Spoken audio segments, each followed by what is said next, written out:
Gotta make sure the mic's on. Hey everybody, welcome back to Dress to Quest.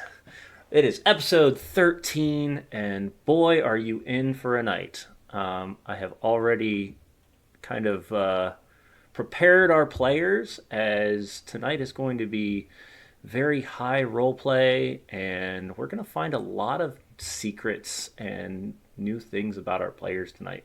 And I'm really, really excited. So, before we do, of course, we're just going to go around the table and let everyone say who they are and who they're playing, and then we'll get right into the story. Also, if you can, make sure as you're listening, if you can have issues with sound, to just shoot a message in chat and we'll adjust the sound as need be. Yeah, should be new sounds and everything else coming out tonight. So, starting with Torrance, and then you can pass it to whoever you want to go. I'm Torrance, and I am playing your Paladin, Castle War Raven, and we're gonna pass it off to Jinjack. Hi everyone, I'm Chris, and I'm playing Jinjack Wonderful, who is a human life cleric. And I will pass it on to Benji. Hey guys, I'm Space. I will be playing Benji Goldenclaw, the resident murder mommy, the barbarian. She has renamed her class. The murder mommy. Do not exist now. All right, who are you passing it to, Benji? So to our guests. Hello, my name is Norfolf. I am Elowin Leafshade. And who am I? Well, about to find out. I'll pass it over to our goblin. Yeah, I'm Snark. I'm a goblin, and I'm a Hexblade Warlock. I heard there was lots of high role playing, so I'm sitting in a high chair right now. I love it. I can't with you. Every week. It's all right. Yes. No worries. And with that, let's find out what happened last week. So, just spin this over here. So, the caverns proved to be more challenging than expected as the party searched far and wide for evidence of the lost fishermen. Boat scraps were found towards the entrance, but nothing was able to be connected. The party was able to vanquish off Maud Chiselbone, and Benji was able to find out some secrets about her past. Now, they've went south into an area known by Jinjack as a place of Shantaea's blessing, where they ran into a strange individual that has given them a little bit of guidance at this combat that happened. As they were approaching a wagon, they found that it was not only just a wagon that was left there destroyed, but a way to alert a small scout party that the orcs and wargs were able to approach and attack our party members. Thankfully, Elowin, the resident druid of the area, had seen this from afar and came to help. As the last creature was vanquished, as Elowin had stated, nothing goes away. Like, everything has to go away. There is no option. Everything has to die. He now stands within our party, preparing for them to head deeper within the mountains. And this, of course, is where we will pick up our story. So, players, as we start our adventure tonight, you're standing outside. You can see bits and pieces of grass and flowers and other fauna that have kind of started to bud through the ice and the snow.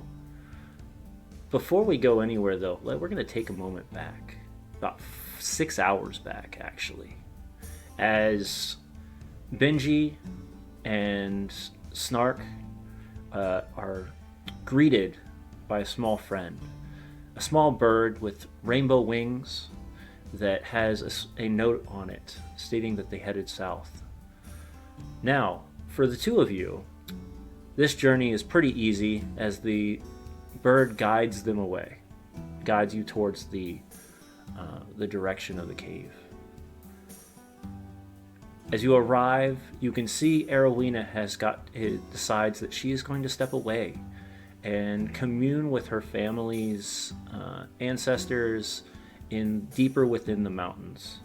She says that she'll return when she has gotten a signal from the Polaris Ursel, the creature that she is trying to commune with within the stars, and of course the rest of you will go ahead as to follow Shantaea's will from Jinjak. So as the five of you arrive in this area now, as Arowena goes off into the distance, Ellen, what are we looking at right here in the front as we're getting ready to walk into this area?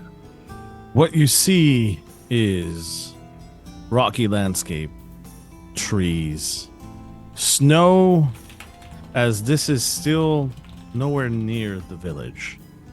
You see piles of snow everywhere, trees still covered with bits of snow, but you see signs of life. Life in between the snow caps.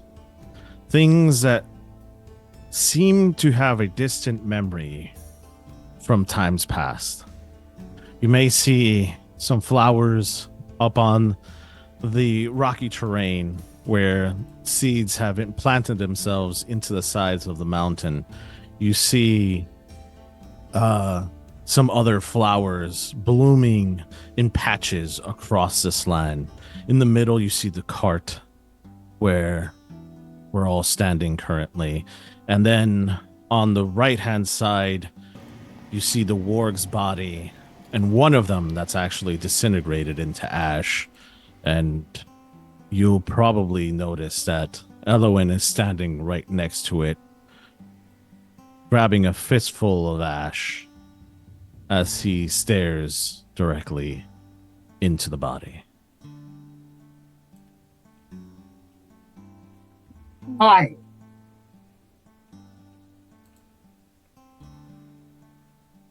Elowen hears you, but chooses not to turn around at this time. I don't respond. I just pay attention to the ash as I stand up slowly and turn around. Who are you? I'm Snark. I'm a goblin. Where were you during this fight? Hanging out. While your comrades needed help, you were hanging out? Yep. He turns to the person that he knows, the two people that would be there, which would be Castle. So he wouldn't know your name, but he would turn to you and ask for your business here, as he ignores the goblin. I feel like I'm being ignored. Snark. We'll sort it out. Where I don't know if I'm necessarily fully equipped to answer why we're here, other than our cleric here having had a vision that said that this is where answers were for us, or at least that was my interpretation of it. He might be able to clear up our business a little bit better. You'll see Elowen kind of do a shuffle with his feet as he's sensing the ground. He doesn't really look in the direction of the cleric, but tries to sense what and who is around them. He doesn't really pay attention to your response. You kind of see him space out and talk in a general direction without looking at you, and kind of raises his voice. What are you doing here?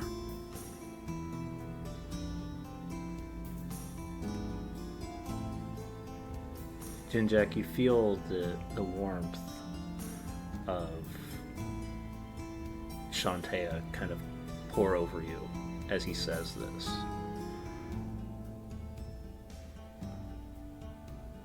Well, considering that you were very much helpful to us in our battle against these less than friendly creatures, well, I'm going to assume that you're a friend.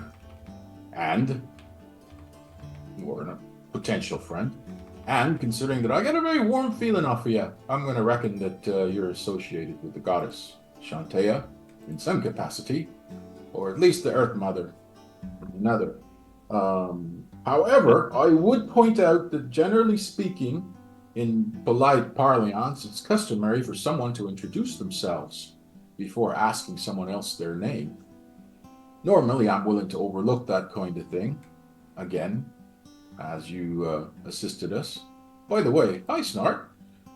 And, so happy to see you. And, do I see Benji? Hi, Yes. Jinjak. Yeah, I think I let Snark run ahead, and I'm just now walking up into the scene.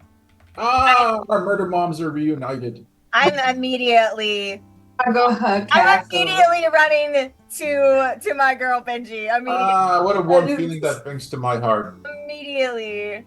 I just Turn back look to- around at the scene. Ooh, what happened here? Well, I'll turn back to address Elowen and say, but if you must know, my name's Jim Jack Wonderful, and I'm a priest of Shantea. And I received a vision from the goddess to come here in these benighted times here up north, with the winter not easing up and spring not showing a single leaf. It seemed rather providential that there is one place that has been preserved from the wrath of winter. But again, I don't know anything beyond the guidance of the dream. And my companions, being good friends that they are, have decided to come with me and assist me in discerning and kenning what is happening here. By your nature and such the like, I am assuming again that you're a friend. But I would say, sir, that I would appreciate it if you could give us your name, so that I don't have to keep calling you at the very least. Because as you know, you is a female sheep. He smirks at that response, as he does enjoy the banter. However, DM, if possible, I'd like to cast Entangled on the 3 Castle, Snark, and Benji, and let the conversation continue with me and Jinjak. What does your entangle look like? I would say, as he has his back turned, you see Root slowly make its way across the field. And without them noticing, it starts to wrap itself snake-like around their legs. And then entrap them. Not to harm them, but to trap them. And as he does that, you'll see his right hand glow with a green iridescence. And he turns around, as if this is allowed, he would turn around and say, "No visitors here are welcomed. However, you spoke the goddess's name, and with you is whom I speak. The others have no business here." Oh, I think maybe you want to turn that spell off. I looked. I mean, you've just basically written a suicide note. And, So Castle, Benji, Snark, slowly without noticing, these vines have started to wrap underneath your feet. And it's not until they get past your knees do you notice that these vines have bursted from the ground and just crept up to about that point at this moment, as Jim Jack said what he did.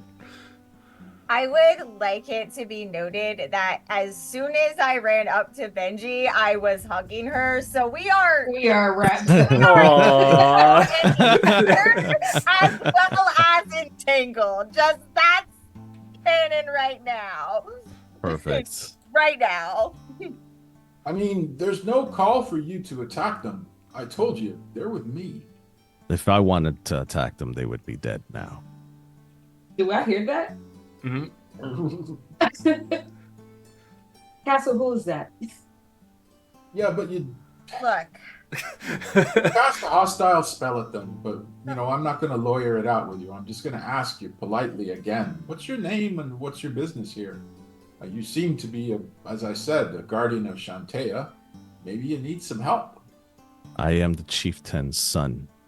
Chieftain is no longer here. I am the person in charge of this area.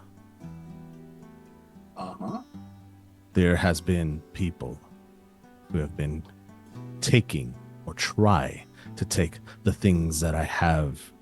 Our area is the only area right now that is green.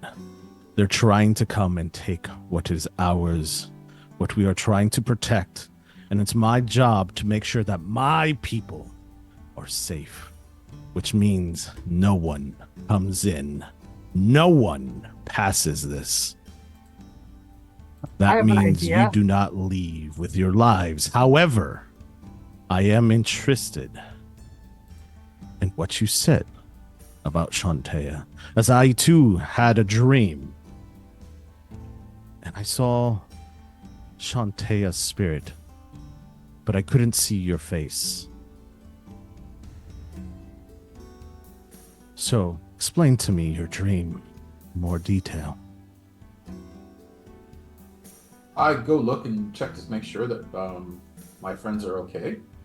So They the are- vines are wrapped, but they're not strangling, they're not aggressive. They're just holding them. They're just I just hold up my hands to them and say, calm down, no need to murder anyone. So, Jinjak, this guy's either really powerful and really cool, or he's dumb and he's gonna get killed. Snark, listen. Snark, Normally, voice. Snark, normally I would be furious at what's going on. And Castle's gonna look over at Elwyn, given that they kind of had their own, moment in combat. I'm gonna trust this. We're going to respect this. So just chill. I'm chilling. It's still cold. We can chill. I'm chilling. All right. I just want to make sure they're okay and they're calm. I'm They're just all right. holding on to my girl. We're good. You We're all better. good. What? In between the vines, you see a flower, just a sign of friendship in between. I pick it and I put it in Benji's hair. Oh, don't get you making me less angry right now. Look, I Thank you. can't have you raging right now. We will have that. We can rage time later. Okay. All right. I promise. trust you guys. I So promise. whatever you say, I promise. okay. So you want me to speak of my dream? Yes. Very well. I had a very large meal that day, and lo and behold, Get to the point. oh yeah, this is how I tell stories. Anyhow, I had a large meal that day, and I was thinking to myself, my goodness, that was a really nice pickled herring. And so I thought at first when I was having this strange dream, it was pickled herring, but it wasn't. It was actually a dream. My body was still in the bed, and my mind departed from my body and sprang south. Whoosh. and I saw the mountain range. I had no bloody clue where it was, mind you. We had to have, Erwin point out where it is, but I had a general idea. And then through the cracks and the crevices and the frozen landscape, and we passed through a narrow pass, which was all windy, and then I was here.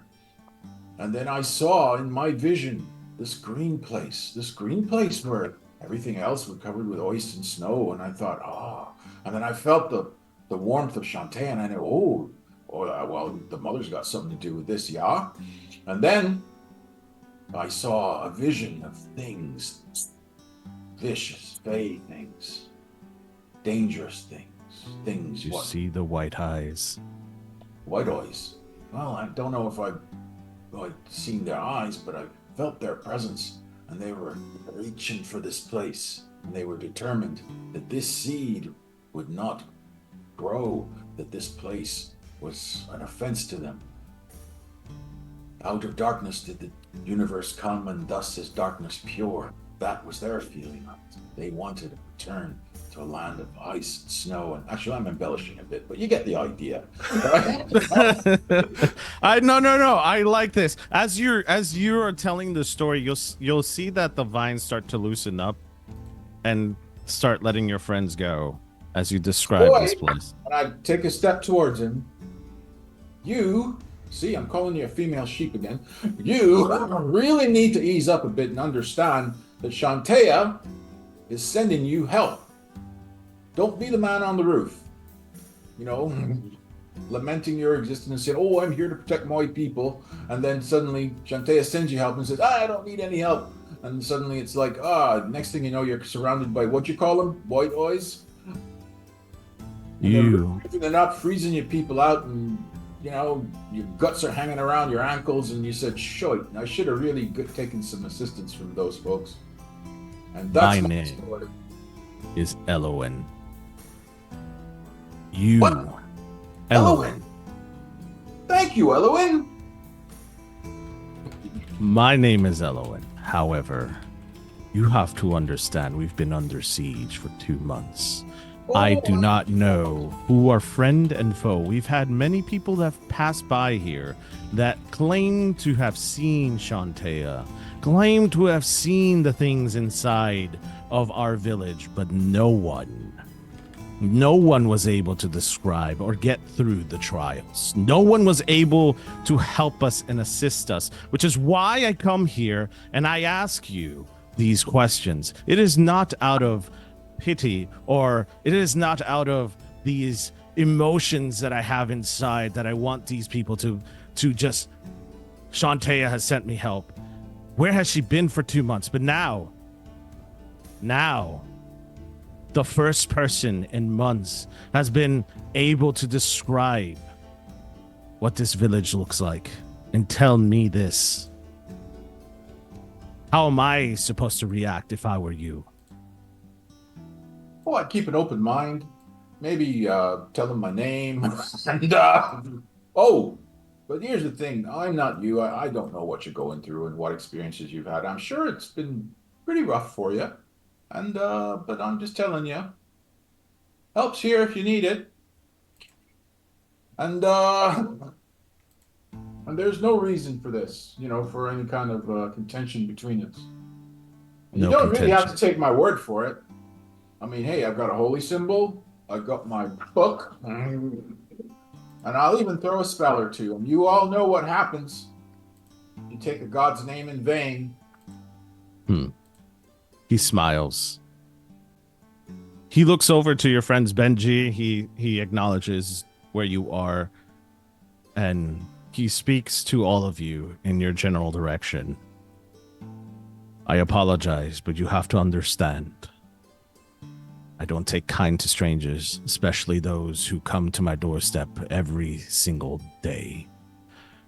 These raids have gone non-stop for 2 months. I don't know who is friend and who is foe. But the one thing that I will say is this. I'm happy that you are here. However, to seek passage to my village, you must go into the caves. You must go into what we go through in the village. There are trials that will test you. I will guide you as much as I can, but those trials are a test to who you are. Some of you may pass, all of you may pass. Who knows? This will test your courage and your grit. If you pass, you will remember the way to my village. If you do not, well, we'll have to see and find out. Well, I can't ask you all to do this. Well, I'm going to do it. Done. I'll do it. I'm kind of confused. Are we doing some kind of trial, or are we just gonna kill this guy? Snark. No, we're not. I felt the not- kill. We're not going to kill this guy. Okay, Snart. all right. Oh, did I say that out loud? And then Yeah. I'll use a Snart, I keep message- telling you, use your inner voice, Snart. I use the message cantrip on Jinjak. I go, sorry, my bad. It's all right, my friend. It's all right. The one thing that you'll notice when you look at Elowin, he has a red bandana around his eyes. He senses things while moving his feet around and through his staff. He doesn't take off his bandage whatsoever. He does lower his hood, one, because it's really hot, and two, you'll notice that the bandana does cover his whole top of his head, and there seems to be a scar that runs down his cheek and his other side. And that is what you can discern from his look, his posterior look. You do see some, it seems to be red magic that comes out of the bandana. But that's about it.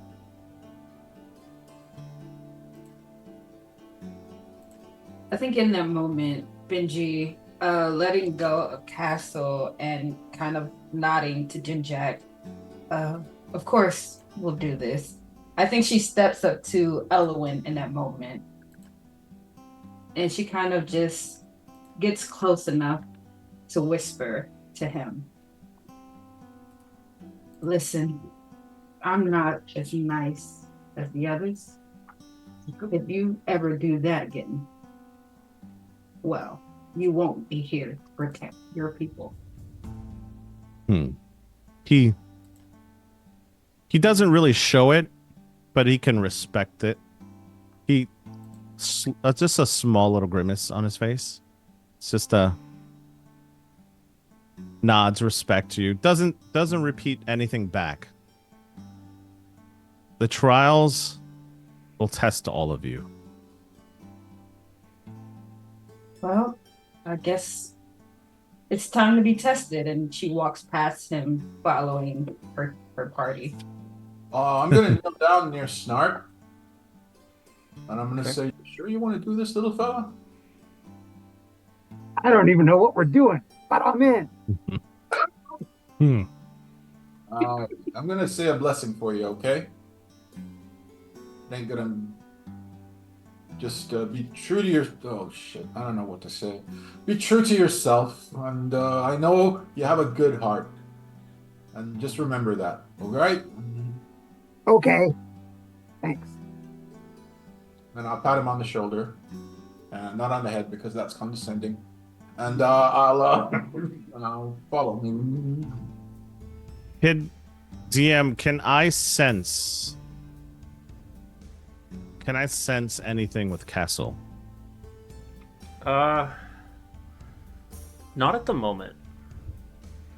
You're getting a very calming aura by all of them at the moment, other than of course Benji, who has now threatened your life. But see, me and Benji have something in common. Correct. You feel that same fierce aura that you have and that your father had. And I can respect that. As I get ready to like cast Elowin so that we can begin this, bringing up the rear, I just slide one of like the last raven feathers that have fallen off of my form into his hand and just walk past. And that's it. That's all I say. That's all I do. Elowen will take the feather, look down at it, and put it inside his jacket pocket. And turn around to the team and say, I am not going to force you all to do this. However, if you want to seek passage back here, you will need to go through these trials. We will enter here, and I will help you, but as much as I can. I cannot intervene. These are all personal trials that you will go through. Some of our bravest warriors in our camp have not made it out. So, again, I will warn you.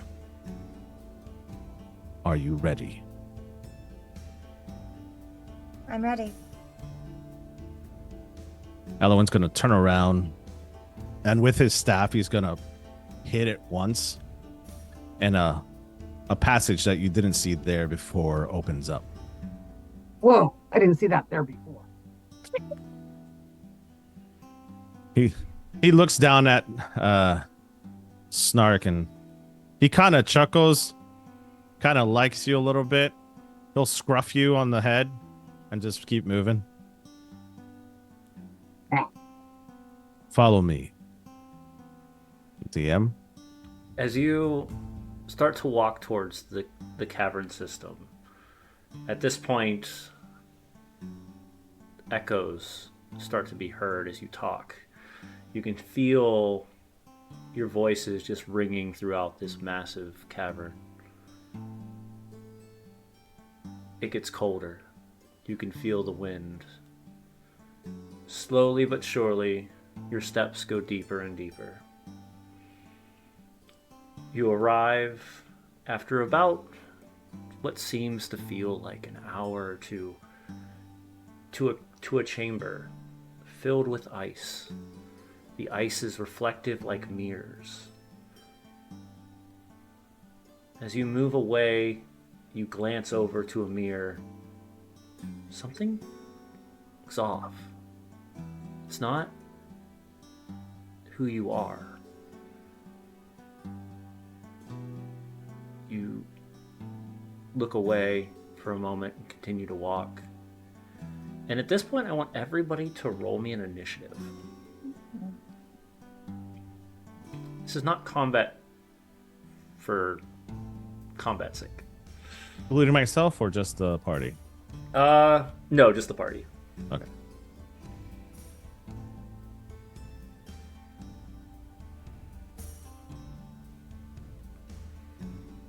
It's more to see who sees things first. I don't think mine went through. Hold on. Snark with an 18. Woo! Benji with a 7. I think I need to re-roll mine. I don't think it went through. I didn't see yours go through, no. Mine didn't go through either. Although I saw it roll. Yeah, no, mine's not going through. Let me refresh. Okay. Same here. While that's happening, Snark, we're going to start with you as for a moment, as they're getting ready to roll, but you're the first one to glance, but you don't even see a goblin. What do you see? We've talked about this already. Give me a hint to make sure I'm leading it to the right part. The other version, the other form that we have talked about, what do you see on the other side of your reflection? I believe I see the silhouette of some kind of human warrior with a blade, 2 blades, one of which looks like mine.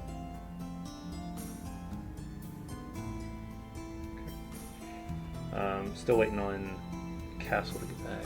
Yeah, it's still not rolling. Just roll me a d20 and add your initiative. Yeah, I ended up just rolling a d20 because I don't have an initiative bonus. So just, That works. because I'm A with 7. Castle. It won't take. No, you're good. roll up. 7. Yep. Mine is 7. Okay. As you walk by, each of you start to see images, things of the past that some of you have locked deep within. Others, they're just moments that have shifted and changed you to who you are now. But for Snark, it's different. It's an entire being. It's something else. The interesting thing is that the rest of you, as you look where these reflections are, as you take your eyes away and look to another, you see these. So this man stands about 6 foot, 2 blades held in his hand. One, this deep black obsidian blade. The other, what Snark currently carries. His embodiment of nothing but darkness. But you can tell that there's a sense of skill to him, a sense of morality, or not morality, but training, a maturity that you've yet to see.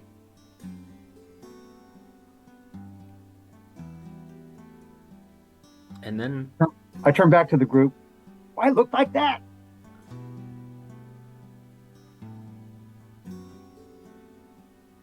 Do we see what he sees? yes, Yeah. when Okay. he says it, you see the reflection of what he sees within the mirrors, within the ice. Elowen is no longer around, but you can hear his voice. Well, I don't think that looks like you at all, Snark, but it's curious that that's what we're all seeing. I think my inner self is a tall, handsome, skilled man. That's about right. Did I win the trial? Arrogance will get you nowhere, As you is get, what you hear. do you get closer, Snark, I or think do you crap. just keep walking? What was the question, sir? Do you get closer, or do you keep walking? Do you get closer to the mirror, or do you keep I get walking? closer. Yeah, Okay. I get closer. As you get to the point where you can start to feel the cold coming from the mirror, or from the ice itself, you watch as eyes of white light up. And the rest of you see a black gauntlet reach out of the mirror and grab Snark. Can we intervene? Can we? Yeah, I was gonna ask the same thing. Can you what? Intervene, like grab him. Yeah. But if I see Benji going first, I let her. Okay. Yeah, I will definitely grab my buddy. All right, then Oh. Castle actually takes a step back, like away from this, Okay. because this is a trial. Like, we all have to do this. She can't intervene. As you're grabbed, Snark, and the two of you get ready to intervene. This is something you and I have talked about before. What are those things that the mages called you when you were with them? They didn't give me a name. They just said, "Hey, you." So you hear, "Hey, you." That sounds like the mages I used to work for. Take that up the hill. That's what they used to say. I always had to take the piss bucket up the hill. And they continue to start commanding Snark one after another. Your Right away. blade slowly starts to steam.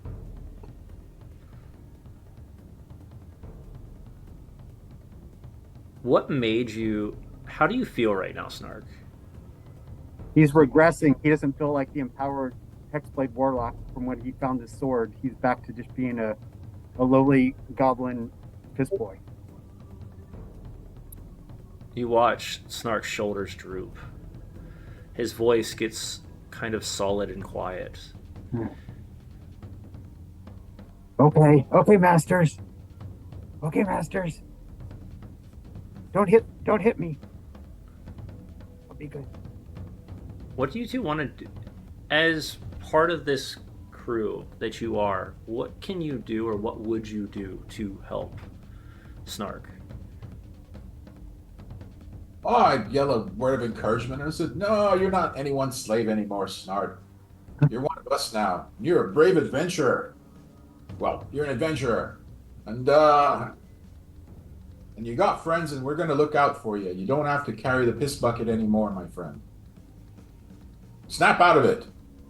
Yeah. Goblin up. Well. How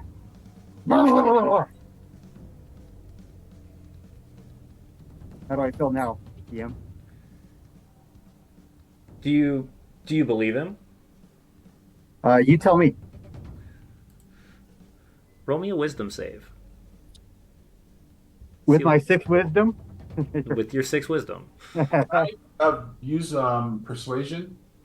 Sure, roll it with advantage.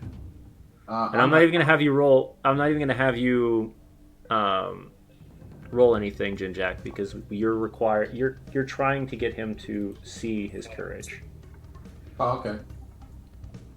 With a 16, you start to shake that off, and you feel that in that change of feeling. You start to pull your shoulders back. You start to feel the blade in your hand again. And slowly but surely, that visage starts to drift away for a moment. Thanks, Jinjack. Yeah, disembodied voice. I don't work for you no more. It's called quiet quitting.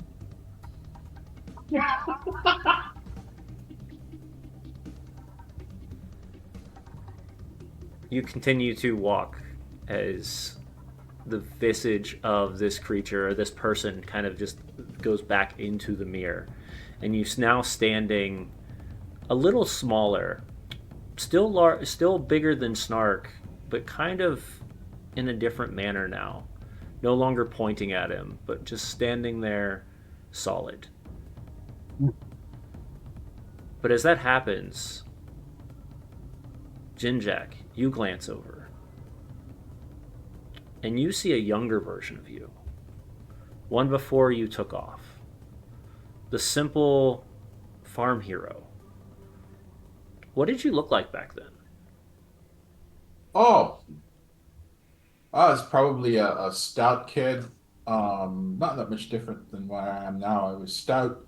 I had a perpetual cowlick and with the hair standing up. Mhm. And I was had a lot of acne, and I was fairly sweaty. And but I was a farm boy, so you know. How old am I? Uh, right before adulthood. So we're talking a couple years Well, before adulthood. oh, before adulthood. Yeah. All right, so close to my own size then. All right. So that would be around 17, 18. Mm-hmm. Okay. Big strapping lad. Um, yeah, big strapping lad. And I was always very confident and with a boomy voice. And I wouldn't say pushy, but Right. I'd already been apprenticed to Nanny Sweetgrass for a few years, and she sort of helped build my confidence so that I would be more assertive, knowing that someday I would be the village priest. So I guess I'd be an acolyte at that point, and I was still learning the mysteries of Shantea, as Nanny Sweetgrass was teaching me. And this would be in the village of Pop Spring on the ghost-haunted Velen Peninsula. As you say these things, you start to see that person standing in front of you. The mentor that has trained you to be the village hero, the village priest, and hopefully the savior at this moment, because drought was coming. Drought was heavy, and you were worried that, and many people within your village were worried that you wouldn't have enough food. I approach Nanny and I say, Nanny, what are we to do? Our crops are dead, our fields are dry, not a drop of water falls from the sky. It's, Shantea, give us solace, show us mercy in our plight. Babes cry in hunger beneath this dry summer night. I've taught you everything you know. I've continued to give blessing to Shantea. It seems something is wrong. We've been doing everything we've been told to do. And I don't know anymore if we can do anything else. And you start to hear your mentor doubt. Get her own situation where she cannot decide if really Shantea is looking after you anymore. And this is the first time you've seen this since you have worked with her. But this was right before you decided that once this was completed, once you were able to come to a agreement with Shantea and with the village to protect it and to give it abundance, that your journey was going to change. What did that day look like? It was a hot, dry day. High summer. There was dust on the ground. There wasn't a cloud in the sky. The trees were looking dry and parched, and people were concerned. But we're Pop Spring, which means that there's always a bunch of hardworking people going to the single well up in the hills, and basically we had a line of people carrying huge jugs of water down. Well, jugs of water down, at least to see to the youngsters and the elders in the village, so they would not die in the heat. And Nanny Sweetgrass was creating water, and food, or whichever was possible. Everyone, when they had a moment, would pray to the gods. Primarily Shantea, because like nature, weather. This is kind of her thing. As you see this, the rest of you start to feel heat. Heat abundant amount around you, as if somebody had literally just turned the sun on inside. You can feel the water kind of pulling away from your body as you are all in this drought with Jinjak. Is there anything you would like to do to help him? It's hot, or it's just normal. It's hot. The entirety of this area has now raised temperature probably 50, 60 degrees. You can see what seems to be a natural sun in the far end of the cave. And you all can look down to your skin and you can see it's brittle. It's dried up. You're losing water by the moment. I use prestidigitation. Wiggle my fingers, be a blow, and then he will feel cooler, more moisturized, some kind of temperature change to make him feel more comfortable and hopefully empowered. Okay. Do you do it without him seeing or no? Yes, I do without him seeing. Okay. Roll me a stealth check, please. Or sleight of hand.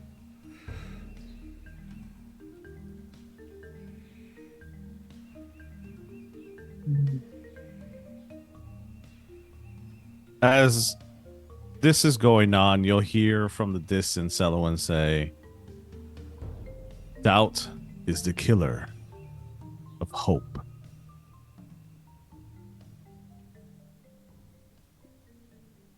What'd you get? Oh, you see, a 14, I think. Okay. What is your passive, Jinjak? Passive perception? Yes. Uh, where's that? Hang on, I'm looking. It'll be in parentheses under your or next to your perception. Got it. 13. Okay, so you don't notice it, but you feel cooler. You feel the presence of a cool breeze wash over you. The rest of you, specifically Castle, due to the amount of armor that you have on, you're cooking.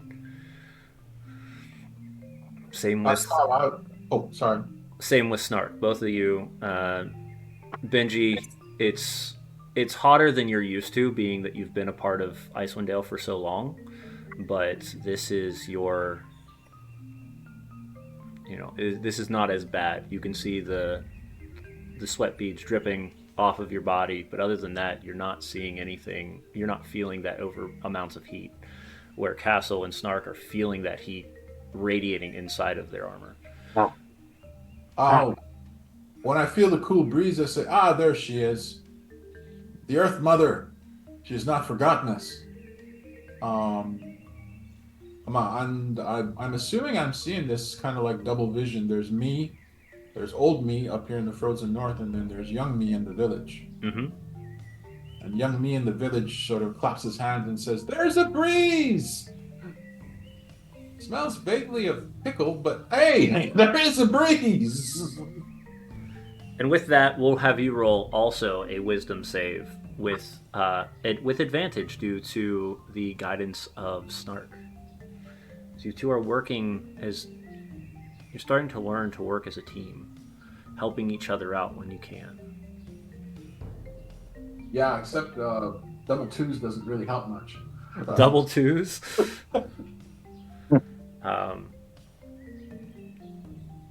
I'm losing faith.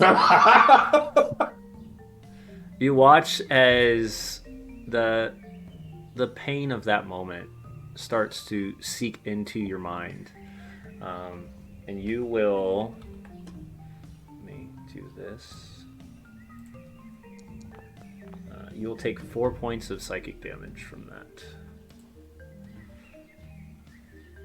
Well, Again. I did say that this could be lethal. Again, you'll hear from the distance. Doubt is the killer of hope. And that's all he says. Don't doubt yourself. We got this. As Figure it out. I'm freaking hot. as you take a knee to kind of regain your composure from the heat, we'll move to. Let's see. We'll move to Benji.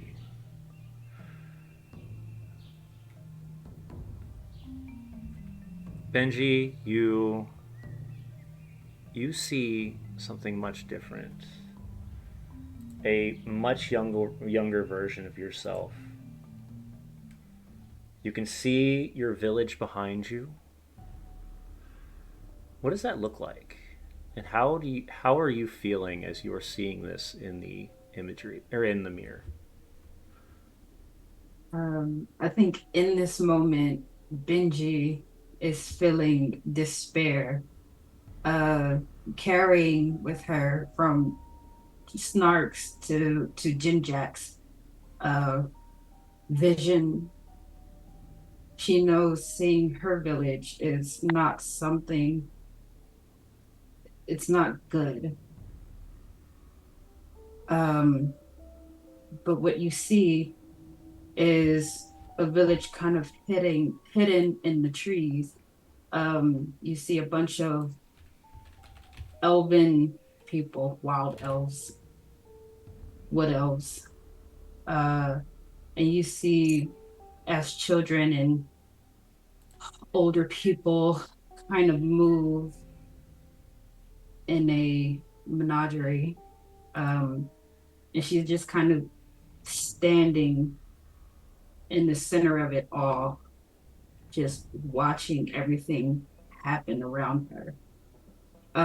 In that moment, she feels like a deep despair, and she's looking for her family. You look from one side of the mirror to the other, and you see you years ago in the village. The people around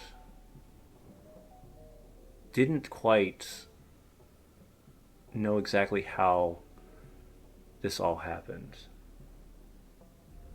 But then you hear something. You hear the sound of children in the distance. So turn to in that direction.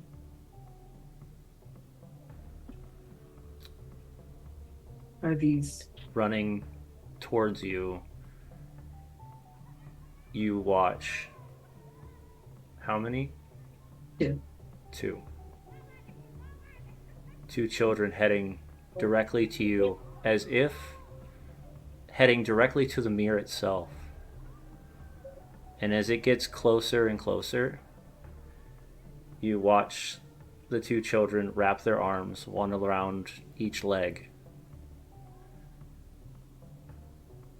And then you take a blink, and they're no longer there.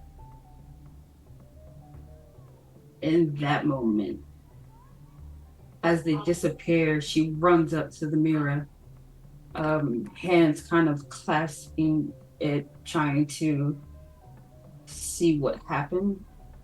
You all see this mirror moment where she's digging her hands. Her hands are starting to bleed with how much she's putting pressure into the ice as she's scraping away at the mirror. You can see the tears streaming down her face. This moment of vulnerability that you've never seen fully in Benji. Where? No, no, no, no. And I think at that moment she falls to her knees, and I think she lets out a scream. I think she just starts to scream.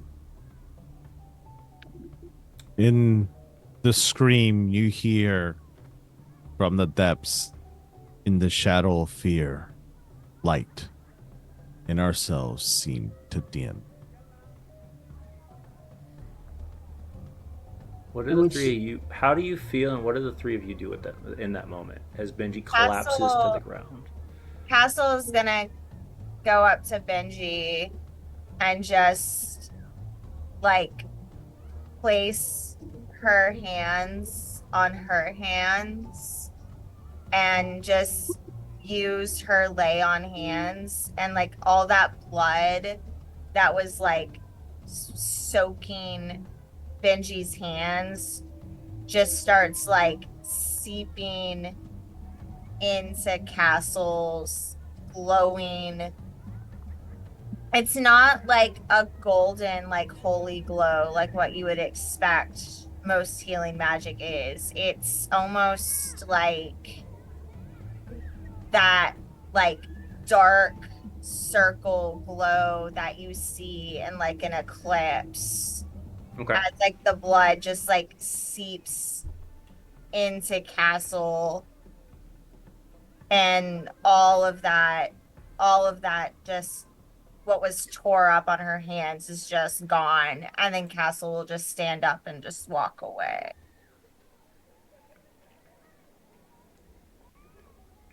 And Look I would down. like to cast a cantrip. Sure. I use message on Benji. Hey Benji, it's me, Snark. I can tell you're a good mom, and maybe you can kind of be my mom or something. Maybe you can help me. I don't, I think she kind of chuckles in that moment and she looks back to the mirror. And then she looks down to her locket and you kind of hear her just say, this is all for them. I just have to make it through this. And then I'll see them again. And I think um she punches the mirror, trying to crack it. Okay. Oh yeah, I'm sorry, that was out of character.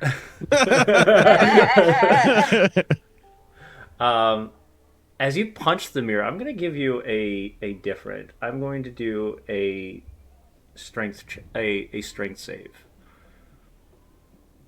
This is not to state if you can crack the mirror, but how much force you put behind it. Hey. Uh 20. Nice. You actually hold back. You hit it, and it cracks. But you feel your hand just tighten. The muscle has tensed itself up enough that it doesn't return that pain.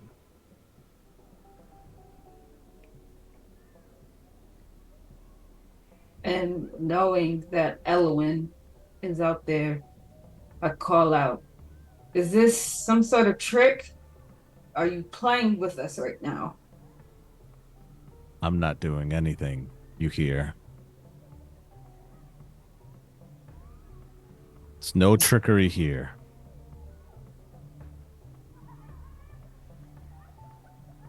Okay. And with that answer, she kind of just leans against the mirror, facing away from it so she can't see the reflection of her village. She doesn't want to see her past because it hurts too much. And finally, we lean to Castle.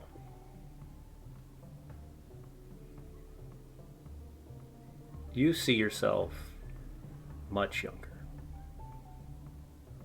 Middle school age, middle, just going Probably. into your teens. Yeah, she's probably like 11. You see surrounded by others in the same garb. This is a normal day for you, is what you're seeing it right now.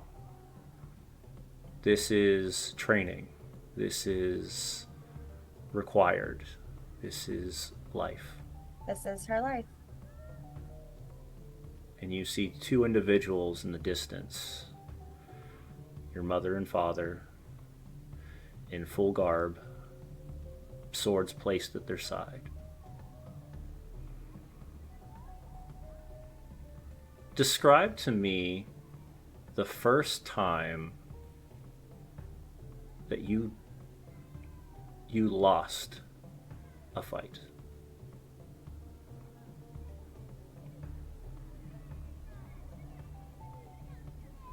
She was probably a year ago. She would have been 9 or 10 because she's probably 10 or 11 now. And it was a rare day that she didn't have to train. She didn't have to be in classes. Those don't come very often. So she's spending it with her only friend because she doesn't really have any, not even the people in her class. And he's trying to impress another girl. And Castle just won't lay off. And until her mentor pulls her aside and tells her she has to. So I do. Okay. I take the hit, knowing good and well I could have blocked it. And this moment is the aftermath of that. This same boy, 2 years later, standing in front of you.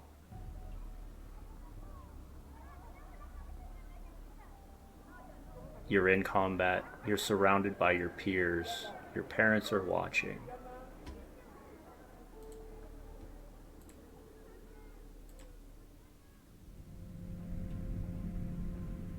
The blade is swung. It strikes quick. He doesn't even wait for you to get a moment of actually being able to react. What do you do?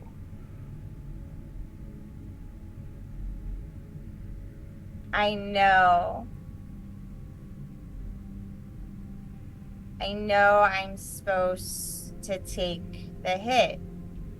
I was told year after year, take the hit.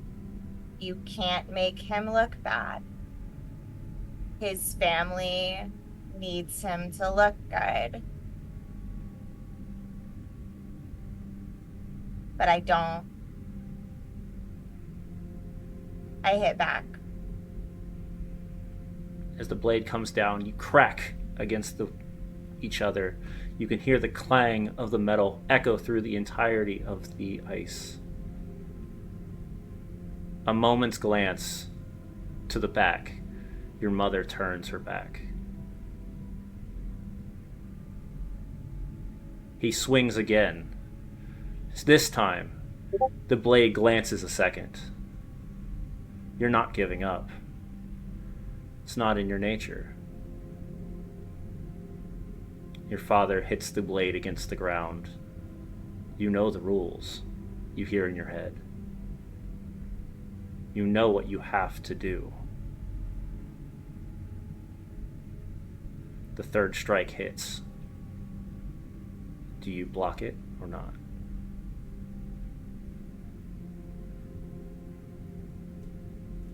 She's going to take the hit, but she's not going to make him look good while he does it. She's going to take the hit, but she's going to sidestep it just enough so that it's not a real hit. The third glances off the armor. You take that knee, faking the connection.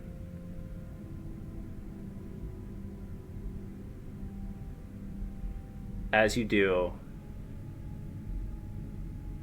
you immediately feel a strange voice in your head. You didn't have to do that. You could have killed him. It would have been easy, and you know it.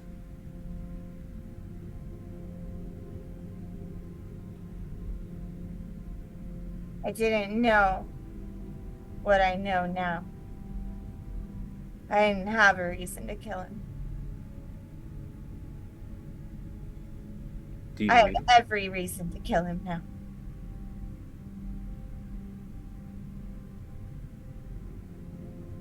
as you From, say? I was gonna say, Nope, go for it. uh, You first. from the depths, you watch the feather you gave Elowin fall into your hand as the words spring out. Hatred and vengeance is a poison that corrodes the vessel of the soul.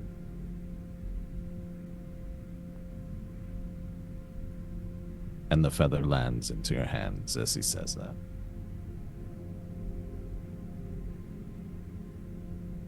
It molts the second it hits her skin. Just dust. She knows what happened at this moment. This was the first moment that she had heard something that wasn't from her family, something else. It had to be covered up. And what the rest of you see in the mirror is a young Castle as the boy raises the blade above his head. She looks up, and you see for a moment a glint of red cross her eyes. And she draws the blade from the ground, and she shoves it through his chest.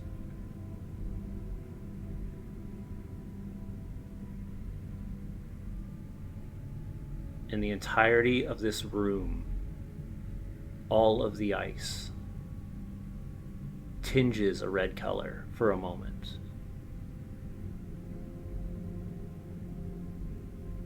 As if the blood that this moment hit rang through the entire room. What do you do as a party to help her through this? Benji would immediately be alert in that moment, trying to see if anyone is going to attack Castle or the younger Castle. And she's going to take her blade and she's going to fight off whoever tries to come for her.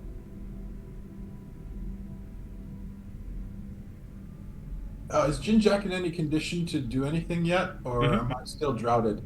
Nope. These moments are happening almost simultaneously, but at the same time, there's little moments of adjustment, change.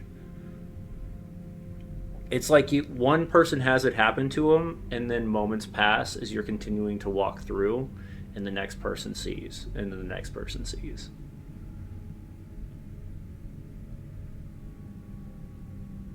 Well, I'm not sure, because it's like I only saw what I saw was a duel, right? You saw the duel, and you saw a young Castle take a fall. And then and then what happened after the fall, you saw within the mirror as well. Right. She took a fall, and then afterwards she ran him through. Yes. All right. And as she ran him What through, about that's Castle when herself? the Castle, what's your visage like? Is it satisfaction? Is it happiness? Is it How do you feel right now? is it shock? Empty. Emptiness. All right. I'll take that as a possibility of regret. So,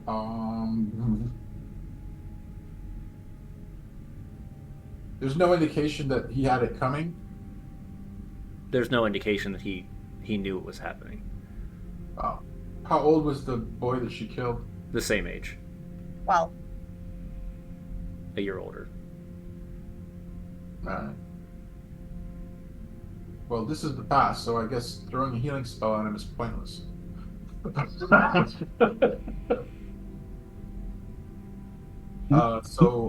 I see what Benji's doing, and it's kind of like, I think this already happened, Benji. Castle, if you want to talk about it, we're here. Snark feels like if he can help without letting the person know that he's helping, that is the most effective. So I'm going to try and stealth behind her and gently touch with my finger, touch her calf, and use the resistance cantrip so she can get a D4 bonus to her saving throw. Okay.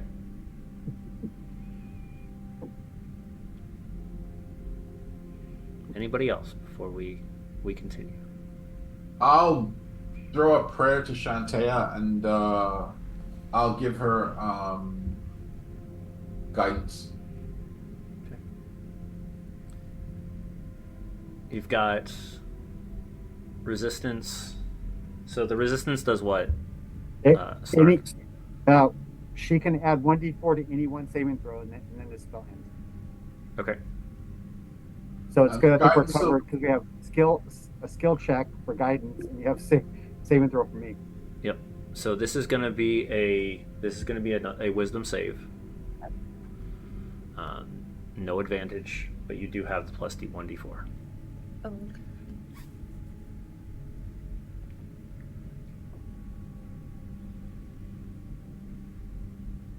And then 1d4. Yep, 1d4 added. DC is 14. Can I help her? Can I give the help action?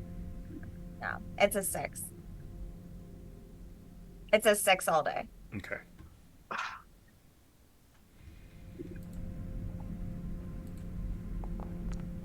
Thankfully, it's only 1 point. But you see, Benji, because you're so close and looking at Castle, a tear of straight blood drips down her cheek.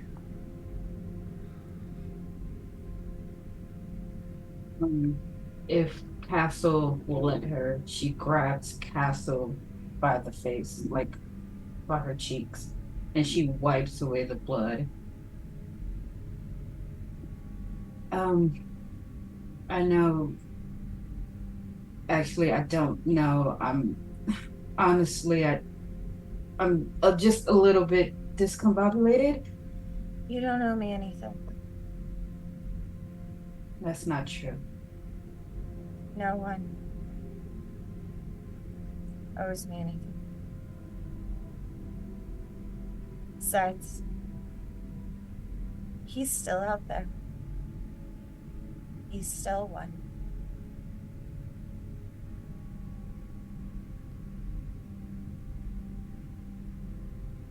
I think she pulls her into a hug, and she doesn't have the words right now, so this is the best that she can do.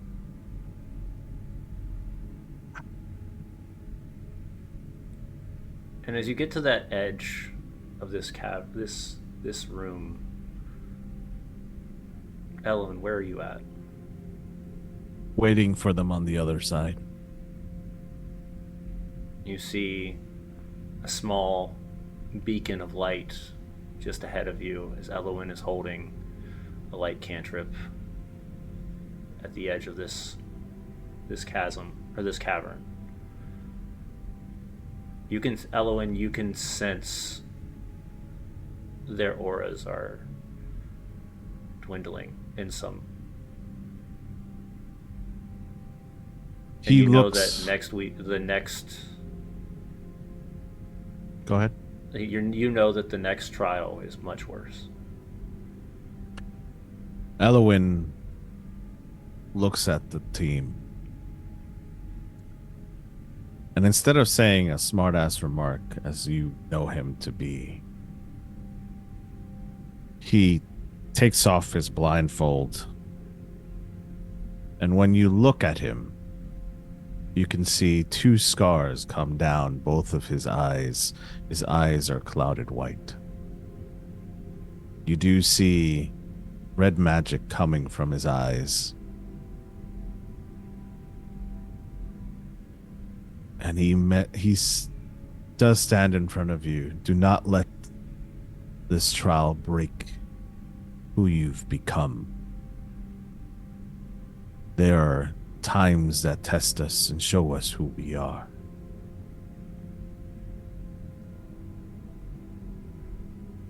But together, you are stronger than one. Times will test us as you guys have shown me when you first arrive. And he looks over at Jinjak.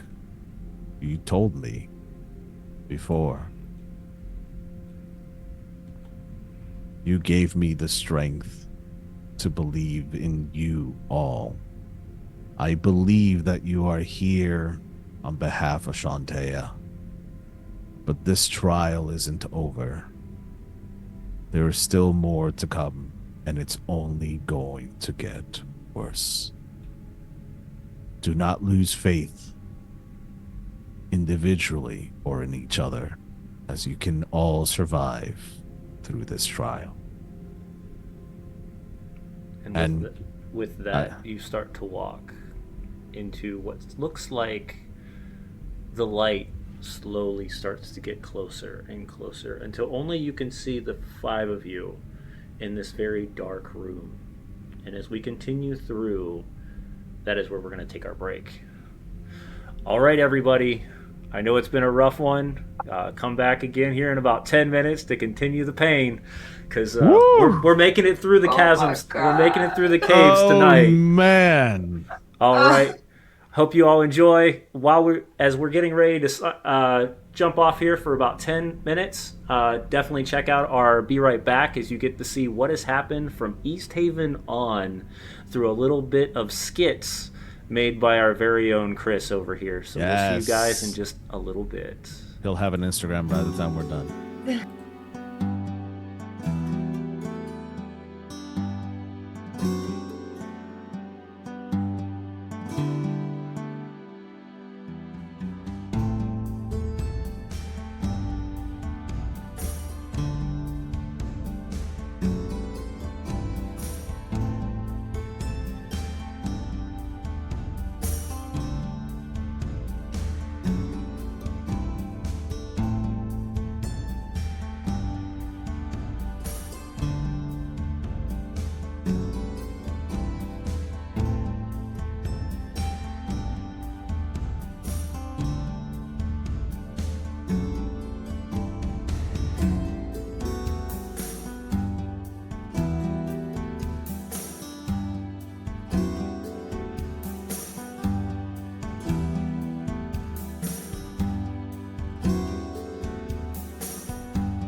And we're back. So I've been getting beat up during this entire break. It's okay. So as we're heading back, It's fine. it's all right. SpaghettiOs I is real. promise. It's okay. I can take it. I promise. It's all right. Let me actually buzz us over to this one real fast as we get ready to enter our next trial. So for those watching on Twitch, you can see where they're about to enter. For those our players, if they're not watching on Twitch, I'm going to describe it in just a moment. But before we do that, just a quick shout out to some of the things we're using here. So of course we've got Foundry, we've got Sirenscape, we've got custom music and sounds from our buddy over at Nerdius Maximus. We use imagery from the official D&D, some Shutterstock, and then of course most of our portraits come from our good friends over at GUI Cube. And then of course a quick and special thanks to Gen Con for giving us this opportunity to even be running here, which is epic. So, and then at the end, of course, we're going to let all of our players tell you what they're doing this week. But let's get back to the story and see if we can make a player or two cry. Sounds like fun. Mm-hmm. All right. So, players, as we've checked in on you, and everybody seems to be doing well so far. We did a no check. Everyone's okay. We did. Everybody's good. So we're good. All right. So as we continue deeper within the labyrinth, you start to encounter an area where it is cloaked in perpetual darkness. Within that darkness, you can see imagery and figures kind of flickering around like the best way to put it would be like black and white movies, where images are just kind of flashing by and then they disappear and fade into the distance. Not able to check and see exactly what you're seeing. You all take a step forward as you listen to Elowin's voice. Elowin, as you lead them in, what is happening? You just see a puff of smoke in front of you as Elowin disappears once again. But as he does that, he leaves a light that seems to be a guide, and it's a little ball that you're able to follow. And before he kind of goes off into the unknown, he leaves you with some words of encouragement, which is, alone we may falter, but together we may rise. And he leaves off into the distance as you watch this little ball just kind of dance in midair and guide you the rest of the way.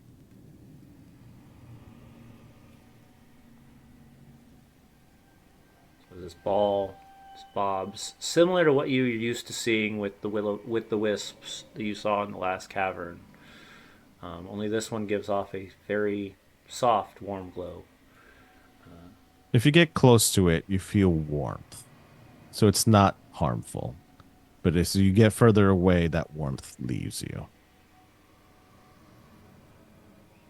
You heard him, guys. We got this. We're a team. All for one and one for all. Yeah. I Damn just shame about that drop, squeeze. though. I just squeeze Castle's hand, I've got you. and I got you, and you guys too, of course. I think they've got us. We need to have each other. Yeah, and yeah, I will pull Castle towards the light. I go willingly. So the light starts to move deeper within. The images start to flicker. They start to get a little bit more vivid. The four of you are now going to describe one by one what you see in the shadow. This is the one thing, creature, person that sits at the back of your mind, that has haunted you has drove you to Icewind Dale one way or another, and is the hopefully the opportunity to become better in one way or another. I will add that the shadows try to separate all of you.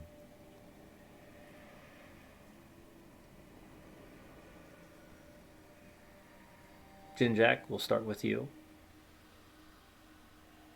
What is that one thing that pulled you away? But I had a happy childhood. Ah! You did have a happy childhood, but there had to be something that pulled you to Icewind Dale. Oh, all right.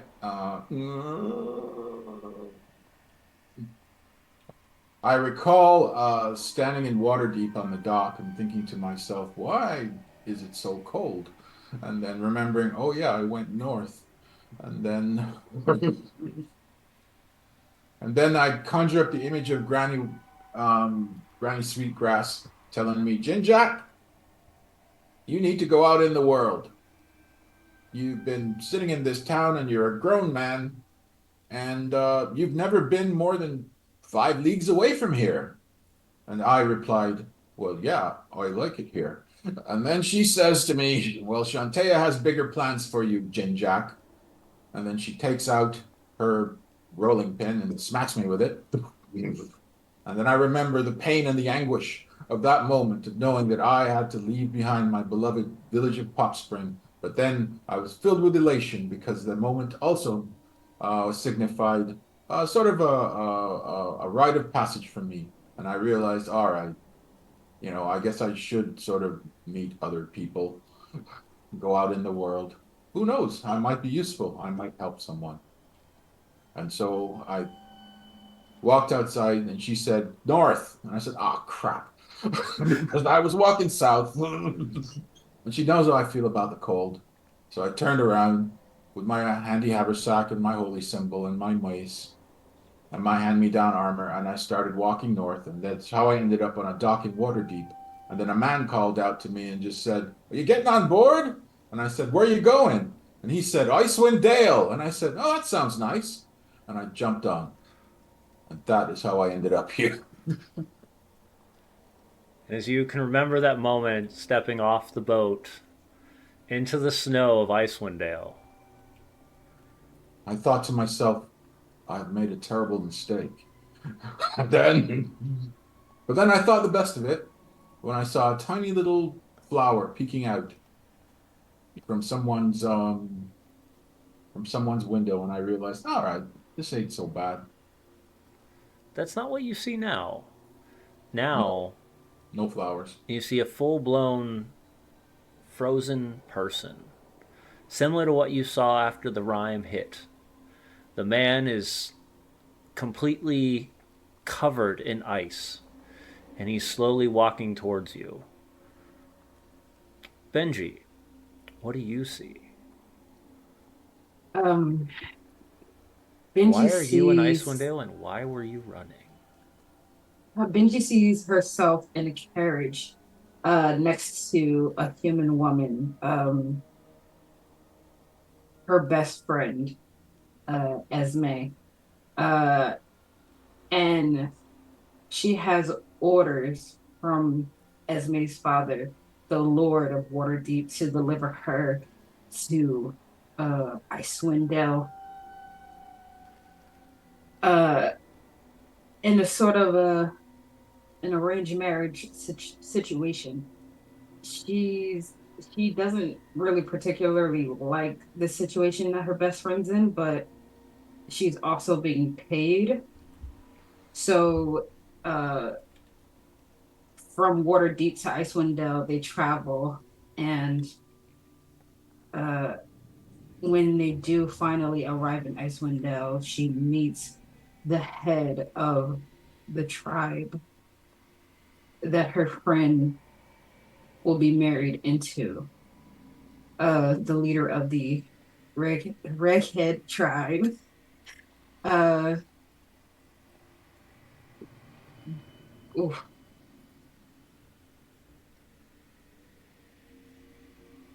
Gossamer Dark Shadow. That is the name of the leader. And she doesn't like his vibe. She doesn't like how he treats those around him. Uh, and she doesn't like the way that her best friend feels in that moment. So she does the only thing logical, the only thing she's used to, uh, in order to protect her best friend. She strikes down the leader of the Redhead tribe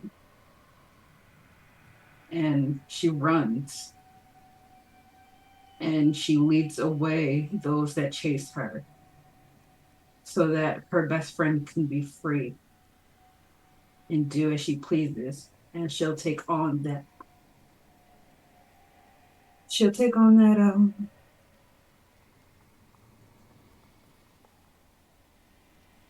yeah, she would just take whatever they give to her And or whatever they throw at her. much like the twist that brought that Jinjak is seeing with this fully frozen man covered in ice, slowly walking and shambling, you don't see a Reghead tribesman. You see a beaten, broken, torn version of Elowin walking towards you. And all you hear in their voice is, "Why did you leave me there?"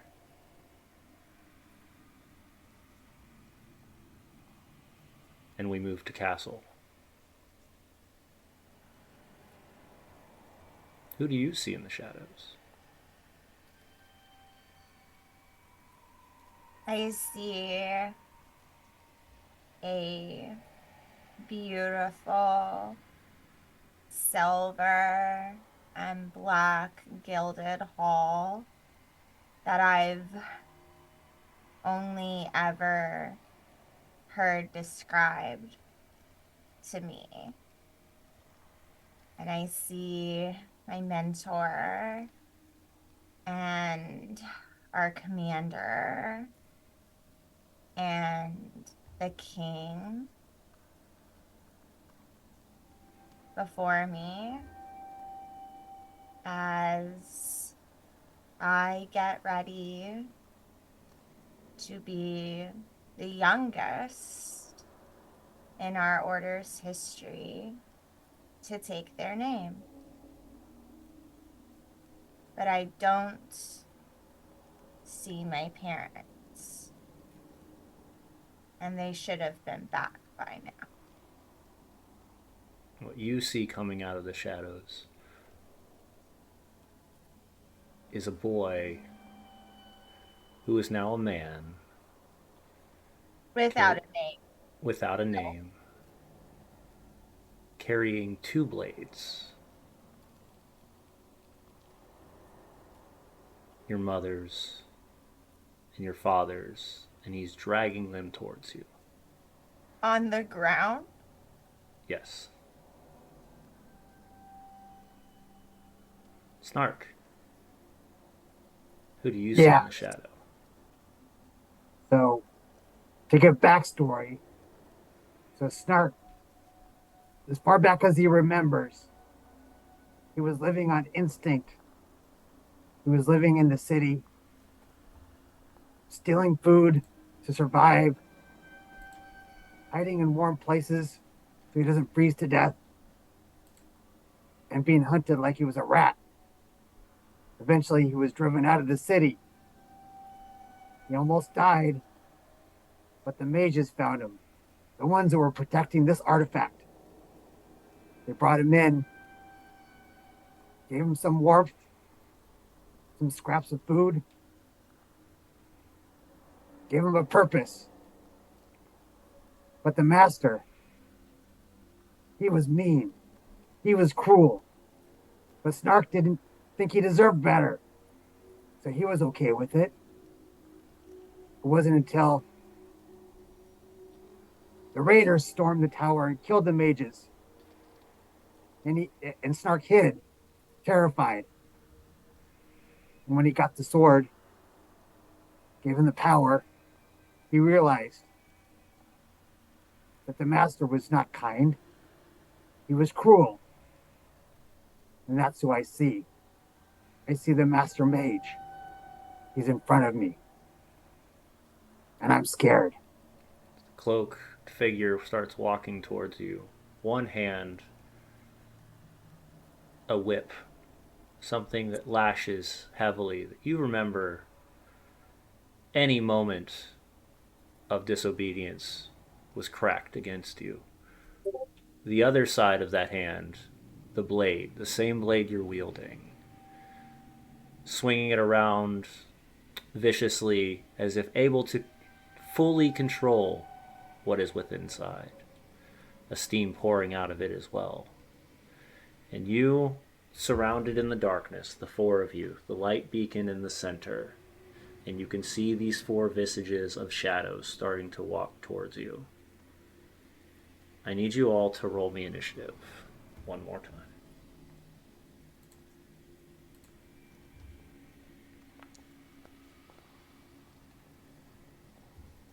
15.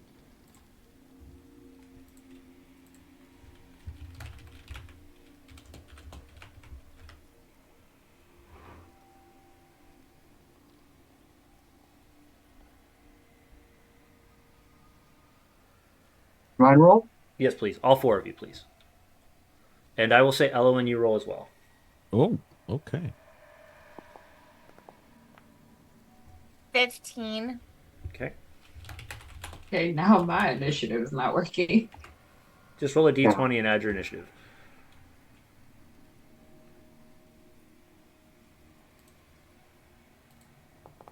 Seven. Okay. Okay, this plus 3. 13. Alright, so that puts us at Snark at 13. And Space, or Benji Alright. at 7.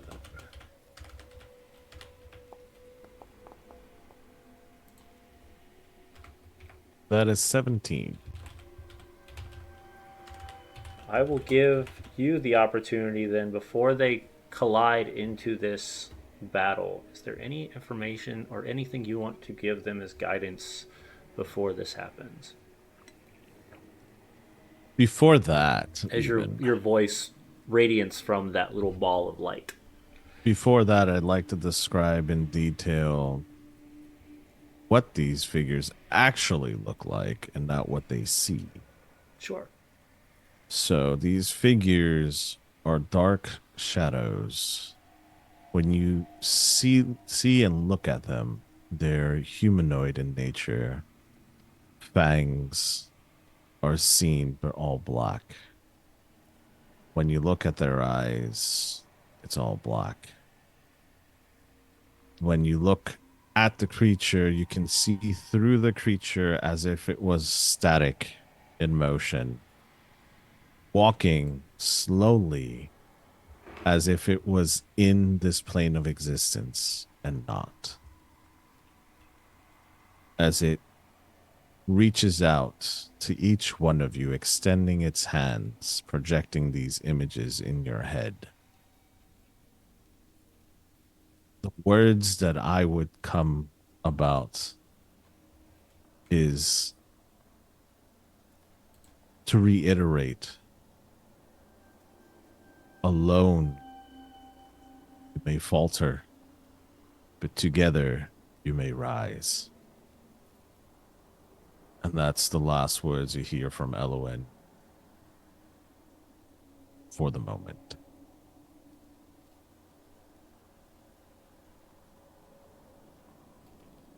Jinjek,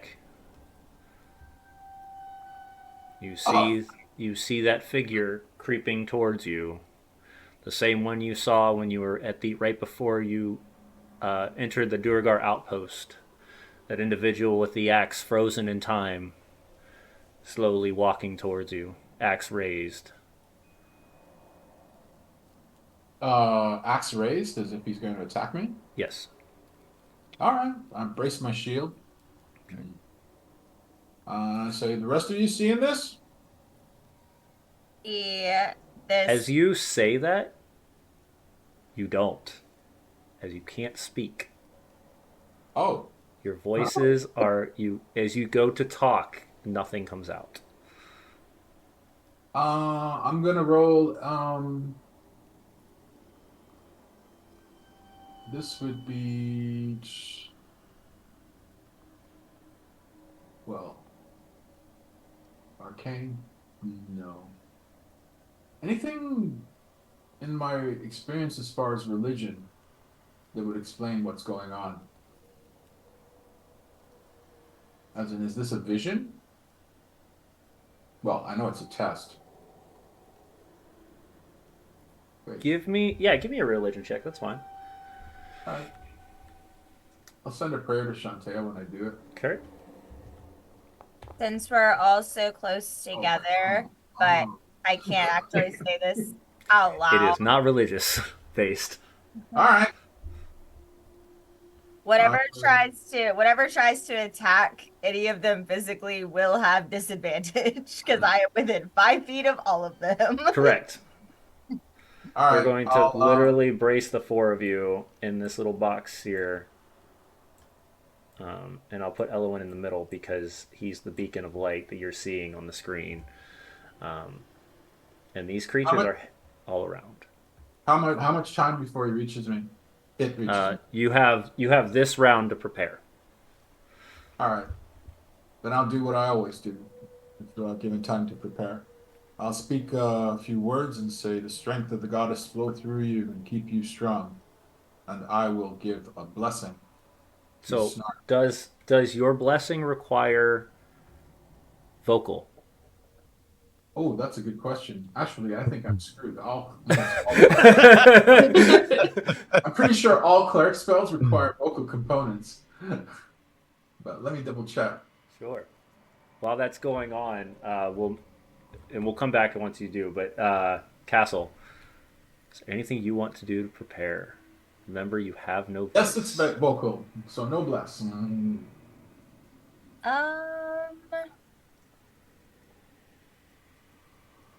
1 second. I'm looking.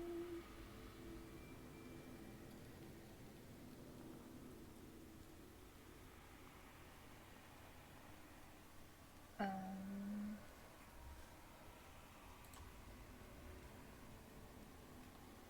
well, I already have my reaction geared up, so I have that. Um,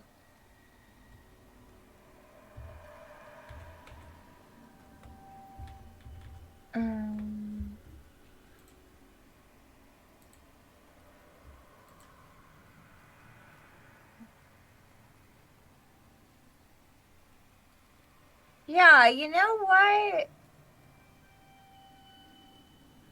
We're gonna we're gonna channel divinity, Okay. but we're gonna dreadful aspect because this sucks.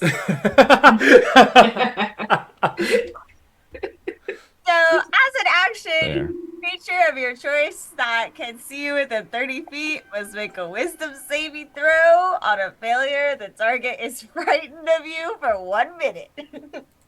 All right. I will say, in that case, this will be interesting. I like this. So I will roll the +2.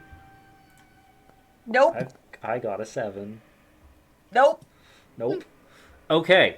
So, in your case, you watch the the version of that boy, the unnamed fighter, move back and kind of brace himself, both blades in his hand, as he just kind of sleeks back into the shadows until he is no longer seen in the moment.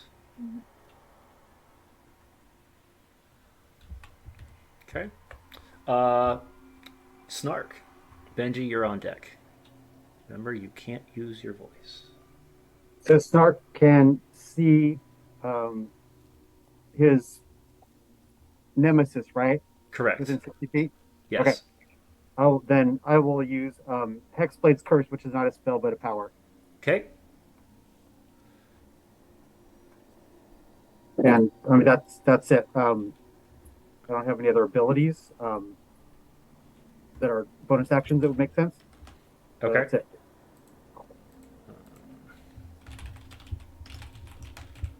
All right. And that puts us at Benji. Yeah, I'm gonna rage. Okay. Get ready. Benji's Yeah. raging. Got it. All right. Before we continue, the four of you, as you glance, each person, as you look to the left, you look to the right, as the creatures are coming towards you, you see anytime you look at one of those creatures, that thing that you are fearing. So no matter if you look where Benji's at, you see that person. No matter if you look at where Jinjack's at, you see that person. And each person is seeing exactly what they fear the most right now. Each one is going to lash out at you. It is going to feel like it's pulling at your soul. I'm going to roll. And any that hit, we'll find out what happens. So I'm just going to roll one for each. So we're going to start at the top. These are going to have a +4. So the first one is going to be a natural 20 with Jinjack. So who started at the top, I believe. Yep. So and then it's going to be 2d6. So that's going to be 10 points of psychic damage, Jinjack.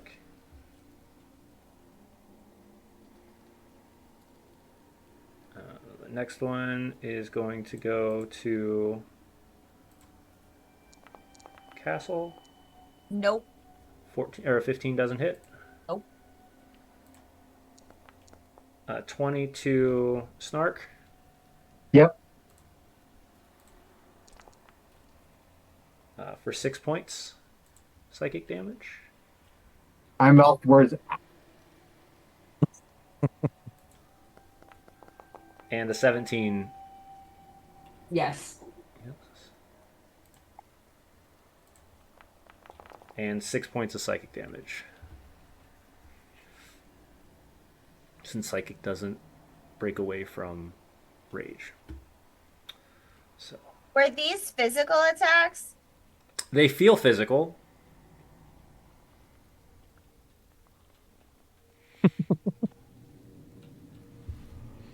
All right. So back to the top. Jinjack, what are we doing? Oh, we don't get to attack?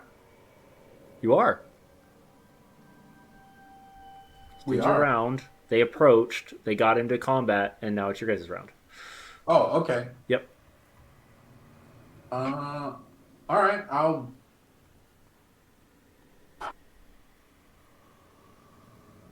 And I still can't speak.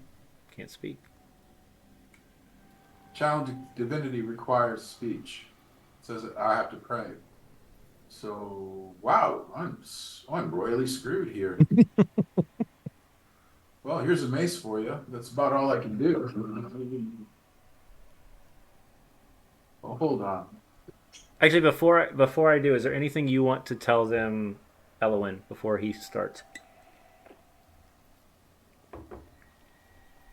Yes, but let this continue. Okay. I can't talk to my fellow party members, although I'm sure some of them saw that I'm very sorely wounded here. But all right, I'll just protect myself and normal 18 with the mace.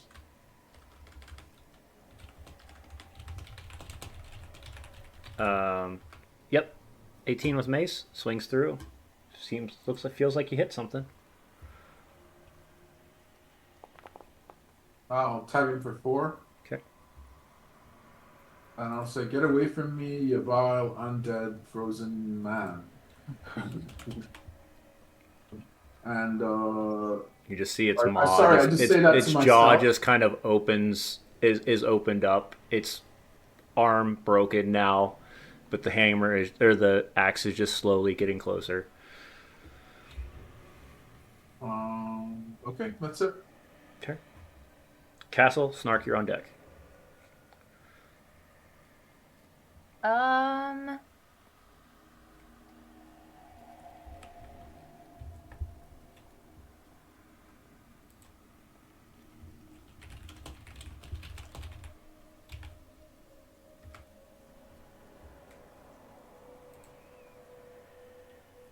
I think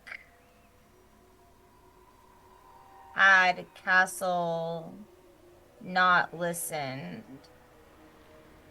to what Elowen said about vengeance and hatred, she wouldn't have done this.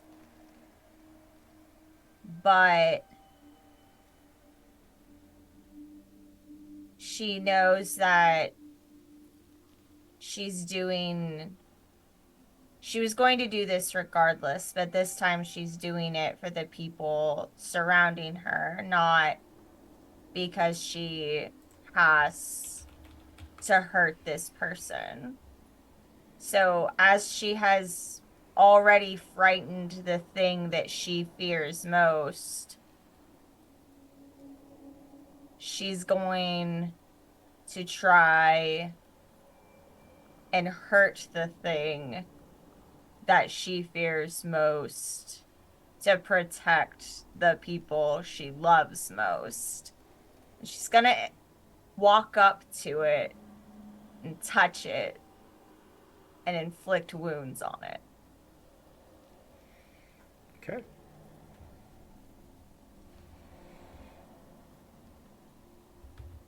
I have a question for Castle. Yes. Are you walking away from the light? I'm walking towards wherever the thing is that I'm afraid of. So that's a yes. So yes. that's a yes. Yeah. DM? As you step about 10 feet from the light, you can't see.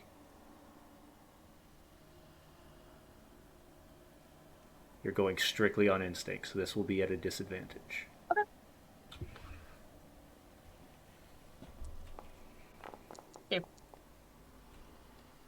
No. Your eyes, you can't see nothing. You're trying to touch, nothing seems to be there. Yeah.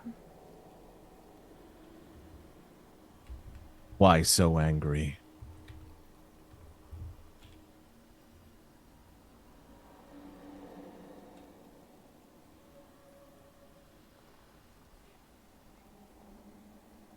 I'm still trying to help those people I love, and he keeps winning every time. Vengeance doesn't I bring a don't resolution. I don't want vengeance. I want to protect those people. Doesn't that deserve a win? There are other ways of winning. Why does he get to win? He doesn't.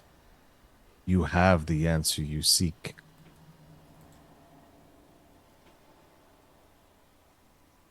Step back. Your eyes come back to vision as the light connects to it. You see your compatriots next to you.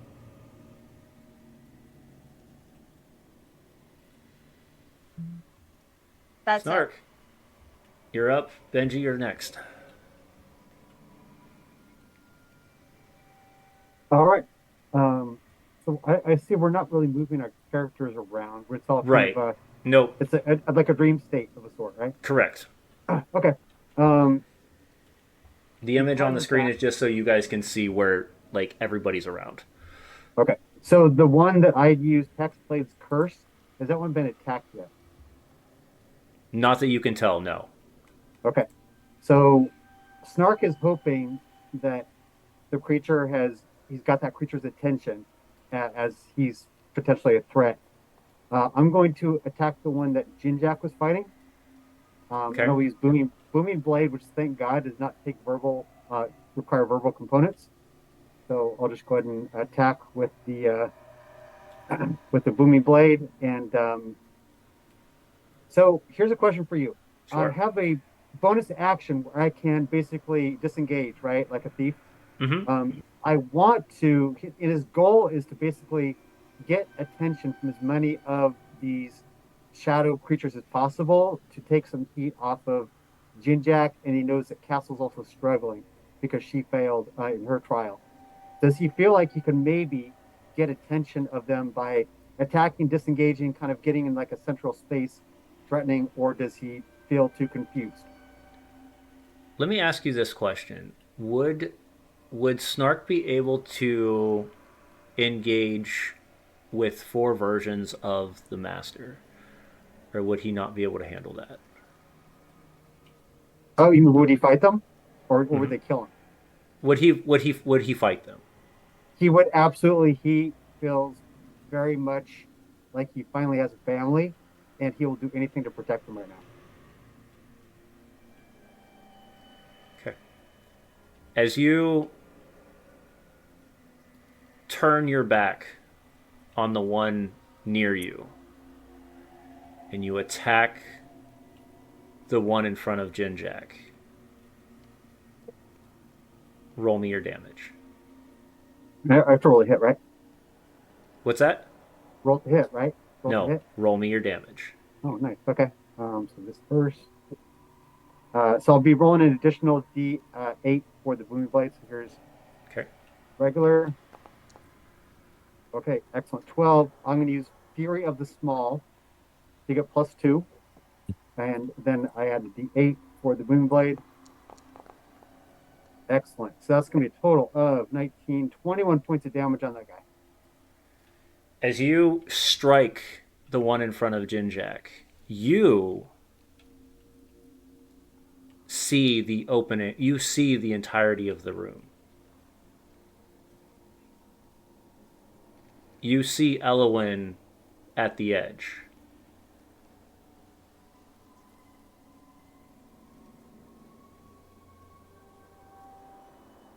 And you see your friends standing there motionless. All right. And then I see these entities as well. You do not see the entities anymore. You are standing in a room that is of light. Your friends standing in the middle motionless. In combat, they look like they're in combat, but they're just standing there. Okay. The All words right. that you hear from Elowin. You see your compatriots in front of you. You've done well, but your trial isn't over. What do you do? What I do is I die if I have to. These are my friends. Then speak their name. Jinjak, Benji, Castle, wake up. Wake up. You three inside the space hear the voice of Snark ringing through your ears. The names, each one connecting to his voice. And you look around and you can see still the three figures that are surrounding you. But there's no longer four, there's only three. And when you glance to the side, Snark is no longer there. Snark's out? Snark is no longer around you. Ah, and Snark got out after he tried to attack mine. Or did I see that? You would have seen Snark turn and attack something outside of the one that he's standing in front of. Yeah. Interesting. I'll wait till I'm up. Okay. Benji, you're up. Yeah, I think Benji, even though she's afraid in this moment, all she sees is red. And she sees Castle step into the darkness and disappear. And she wants to follow her. But then she comes back to the light. And she remembers the words that Elowen said to her. And she goes to strike the one in front of the castle. Because that's what she would do to protect her or any of the, or Jinjack or Snark or just anyone. So yeah, I'm going to attack the one in front of castle. Roll And me I'm your going damage. can I recklessly attack it? Might as well. Go for it. And I'm going to add on my thing, Great Weapon Master. Go for it. Great. Nice. -5 You don't have to roll to hit. and advantage. Oh, I don't have to roll a hit? No. Okay. Damage would be plus 12, 19 points of damage. As you lash out in front of Castle, you see the mangled body of your friend vanish into the darkness. And you standing there in front of now a lit room, Snark standing there as well. You see Castle and Jinjack standing there completely motionless other than in combat state. And you can see Elowen in the distance. Fear makes us do things we regret. Together, as a unit, we can overcome obstacles. Did well. I think in that moment, as Elowen speaks, Benji just walks over to Castle, and I hug her and I say, I'm here if you need me. Speak got this. their names. Castle, Jinjack, you got this. You can both hear those voices in your head. Castle, you feel a snugness around you, but it's warmth. You don't know where it's coming from, but it's comforting. The creatures will attack again. Oh, please don't. This time, Disadvantage. okay, for Jinjack. Yeah. I will turn my back to what's coming for me and just wrap my arms around Jinjack with my shield in front of him. The creature's coming at you a lot harder now, but it's a +8 to whatever they roll. But it is a disadvantage. So that is a 9 plus 8, 17 hit. Nope. Okay. The shield radiates a bright light for a moment as the creature smashes into it. This one is coming after you, Castle. Okay. 22. Yeah. That'll hit. For 14 points of psychic damage. 14. Yes. Okay, hold on.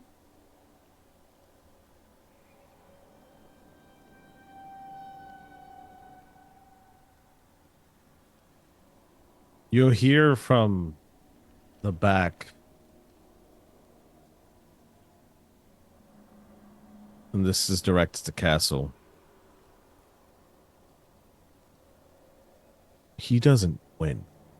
He only wins if you let him.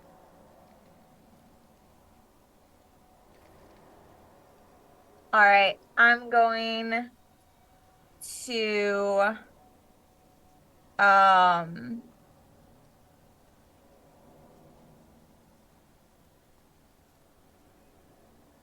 gonna just divine smite it, but again, my back to what's coming for me. So I remove my shield from in front of Jim Jack and I just shove him behind me and divine smite. Is that something you do on your turn, or is it in response to the creature attack? Is it my turn? No, it Oh, was the okay. creature's turn. Oh, So Yeah, okay. it goes. I was just talking to you, Oh, Castle. okay. Yeah, Um, but Jin yeah, Jack will go first. yeah, go ahead. All right, I'll turn and face Castle, and then I'll point at myself. I'll point at the creature that is on her, and then I'll slap me, and then I point at her, and I point at the creature that's on me, and I tap her on the shoulder and point at it. And then I whip out my mace, and and then I do. And as you both figured out the ending, you strike together, one swapping the next. Right. And as it does, the imagery of the light appears around you, and you both kind of get this moment of awakeness as you're standing still in the middle of the cavern, but now surrounded by your friends. Elowen standing at the edge. Are we still? Am I still wounded? Yeah, you're all still wounded as if you took all that damage. All right, I'm firing off a holy word, Okay? right as I see them. Second level. Um, where are you? One sec. This is not holy word. Sorry. Prayer of healing. Prayer. I was gonna say prayer. Yeah, I'll say. Oh, that smarts. Fire for prayer of healing, and that's for all of us.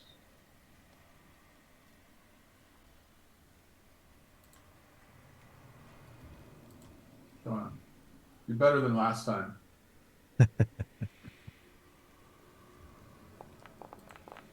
That's 14 points of healing to everyone in the group. What does that look like, Jinjak? As Same as last time. Smite my mace on the ground. the burst of autumn leaves Yep. and Alana loves us all, and here's why. and or here's proof. So that puts me back up to full. all right. And the rest of you, each of you receive 14 points. I'm back up to full. Nice. Yeah, great. I'm good. And I'm invincible. I say thanks for y'all for that was a pretty nasty situation there. And I've seen you helping me out. Couldn't cast. Elowen, is there anything you'd like to say before we move? I think I'd we're a like- family now, Jin Jack. A real family. Except I'm the ugly baby. I think Elowen, if he hears that, will chuckle. And for the first time, you see a smile on Elowen's face. And he nods in approval to all of you, smiles. However, he hangs back just a little bit to Elowen- wait for a castle. Oh, sorry. No, Didn't mean to you're interrupt. fine. To wait for Castle. As Castle, he approaches Castle and sees that Castle left the group and mentions this to you. Turns, says, "Don't let him win. He holds a space as long as you hold the space for him."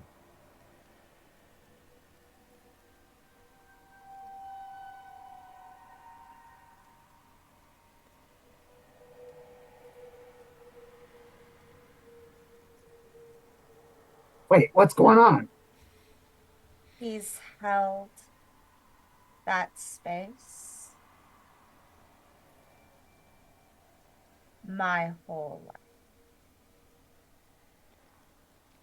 It's And what I know. So until I hold his space and I become the thing he fears most, that's where he stays.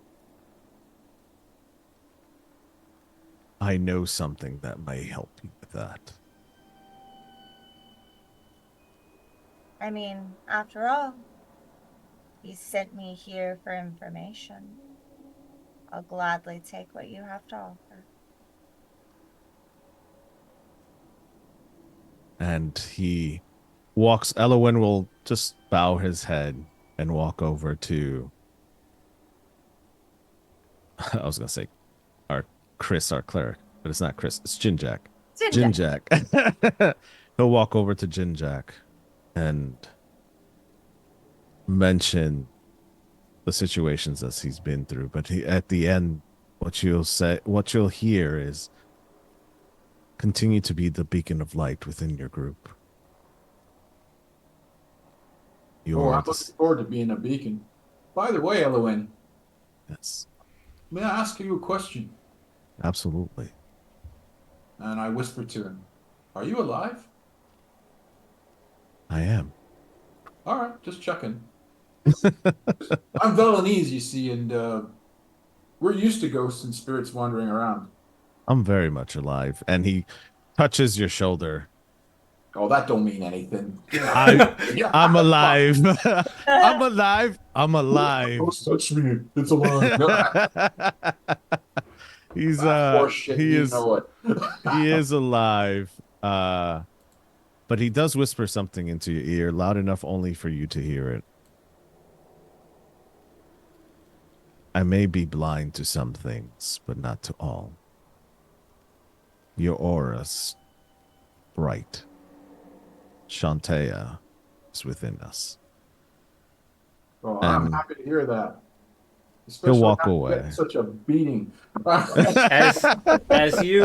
As he says that, you all start to see sunlight in the distance as the edge of the caverns open. And one by one, you hit an area lush in green. For those watching, you can see the village of Stillwell out there. You can see fields of vegetation.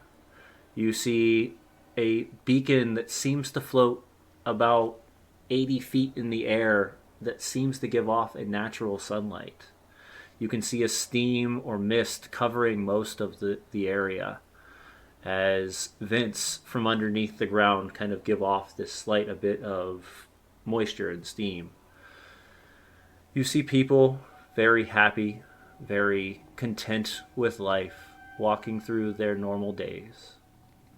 As you take one step out from beyond the caverns and look out to the area of Stillwell, and you slowly take that journey down the mountainside, walking till you get to the edges where you can see nothing but green, lush lands. But in the distance, as you seem to have arrived just in the nick of time, there is a horn that goes off along the edges of the spine of the world. And that is where we'll pick up next week. Dun dun dun. Nice. Thank you very much for joining us on a very heavy, dramatic time here at Dress to Quest as we watch our players slowly grow into a much stronger team with the help of our first ever hero of Icewind Dale. So come back next week to find out what is going on in Stillwell. Will our players be able to make it out, and what will happen next? But I don't want to stop without letting everybody give their opportunity to tell us who they are, where they're at, and how you can watch them, because all of my amazing players deserve that. And we're going to start first with our guest. Oh, hello. Didn't see you there. My name is Norfolf. I am playing Elowin Leafshade. I am your friendly druid, in quotations. Uh, second son of the chieftain of the tribe that we are currently in, and I am excited to be a part of this. You can currently catch me here every Monday for until they tell me that I'm no longer around. And then you can catch me Tuesday, every other Tuesday over on another channel playing another druid with horns. I'm actually playing Daggerheart in that one. And I am playing also with our awesome DM every other Thursday, Candela Obscura on our channel, where we're in episode 4 and a very intense, very puzzling, amazing story that we are all putting together. It is an absolute honor to be DMing for this group, and it's been just an amazing time. And you can also catch me on doing a bunch of other things. Next month, we're going to be raising funds for Wounded Warriors Project and raising money and awareness for PTSD, which is awesome. And I'm also going to be a part of another charity for some other stuff that I can't talk about just yet. And I'm also a part of a bunch of other things that anyways, I have a very busy schedule at the end of the day. You can catch me anywhere. If you want to follow me on my socials, go ahead and find me on Twisted Fates or Northwolf 911 wherever your socials are at, and you can see me there. So thank you so much, and we're gonna popcorn it over to Eric. Oh, can't hear you, Eric. You're currently muted. Sorry, I was saying thanks, and it was a lot of fun working with you today. Thank you for were the offer. fantastic, so thank you. It was super fun, super fun. Yeah, okay, so I'm Eric Wahlberg, and you can catch me on TikTok. My daughter and I have a cosplay pun-based fantasy channel called Dad Jokes and Dragons. We Yeah, have that's awesome. hundreds of quick, silly jokes. So please follow us if you're interested. And then, of course, I'm a regular here on Dress to Quest. And then I'm currently playing on Gary Con Live. We're playing the Heroes of Okarum with Luke Agax's module. I'll be playing every Sunday from 1 to 3 p.m. PST for, I think, about 6 more weeks. And then the big thing is this Saturday, as part of the 50th anniversary celebration of Dungeons and Dragons, Peter Atkinson for Gen Con TV has 6 weeks of the 6 different versions of D&D, starting with basically the 0 edition, which was the base, which was last week, and then next week I will be playing with Luke Gygax's DM alongside Stefan Pokorny and some other awesome TTRPG folks, and my daughter will be live in the studio in Seattle. That will be on Gen Con TV, so this channel, 10 a.m. Will be a roundtable discussion about first edition D&D, which no offense to everybody here is my favorite edition. And then we'll be playing first edition with Luke Gygax. Awesome. Who are you passing it off to, Eric? I'm going to pass it to my buddy who took so much damage today, Jinjack, Chris. Well, hi all. I'm Chris. I have heard that there is a conspiracy to get me a social media presence. Because I don't have one. So we're gonna build Chris one because everybody needs to see the amazing work that he's putting into all of the 100%. images. 100%. He does so much scribbling, just time. scribbles. Scribbling. So In the interest of people who do have social media presence, I'm going to give it to Castle. So I know she's got lots of stuff going on. Ego. All right. Don't worry, guys. We will be managing Chris's social media accounts for all of his incredible artwork. It is part of the Vote for Castle campaign. That has not gone away. But I am Torrance, and you can find me here on Twitch at TinyT14. I have been in the chat. We are currently on that 1K grind. So if you want to come watch your paladin rage and sweat in Overwatch, please do. Watch Yes. me befriend killers in Dead by Daylight. And currently we are replaying Zelda the Wind Waker for the millionth time, and it's really funny. So if you Yes. want to see some fake gamer girl content, come find me here on Twitch. If you would like more castle content, you can come find me on TikTok at TheTinyT14. I am currently wrapping up a side alternate reality backstory with Castle and another one of my OCs and some really wonderful other content creators who got in on my craziness. So please come and interact with that. I promise it is just as emotionally traumatizing as what you witnessed tonight because that's for you, baby. And then if you would like to see what it's like when I run a campaign, please head over to YouTube and go search for Off-Branded.